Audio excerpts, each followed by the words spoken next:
Hello guys, today I am going to show you about the new book Alibaba's World. This book is written by uh, Porter Eastman. He is an American author. Uh, he attended in an interview uh, with CNBC channel.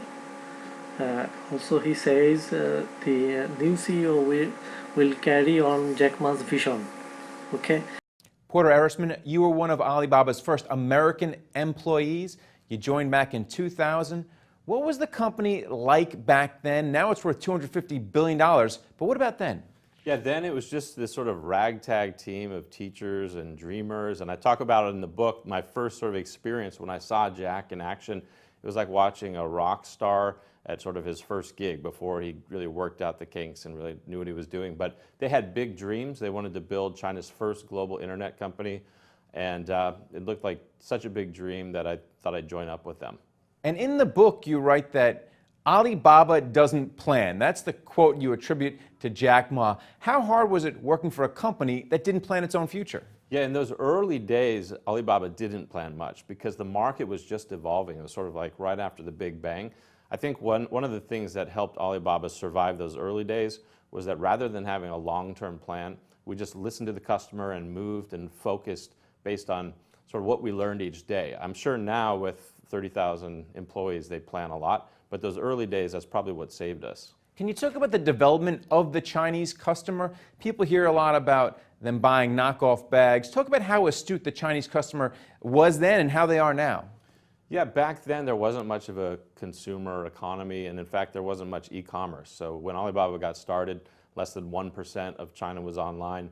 People didn't have the money to purchase, basic consumer goods.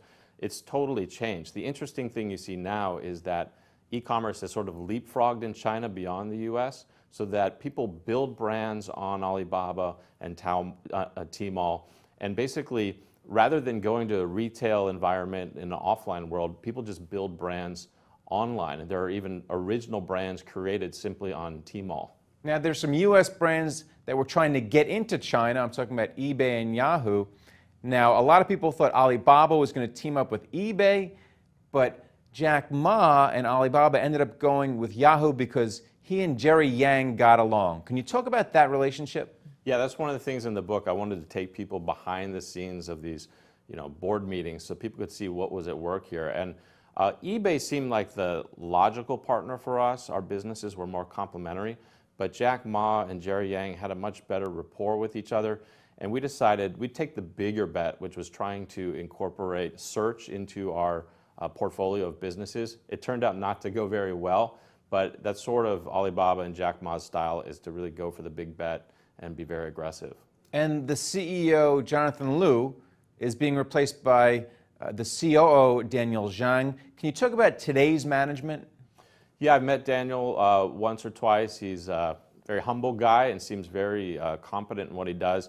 The important thing I think for investors to know is that Alibaba's partnership led by Jack sort of has a long-term steady vision, and from time to time they'll rotate people in and out of the CEO position, I'm guessing. And even when I was at Alibaba, my business card, the title changed 8 times in 8 years. That's how they do things.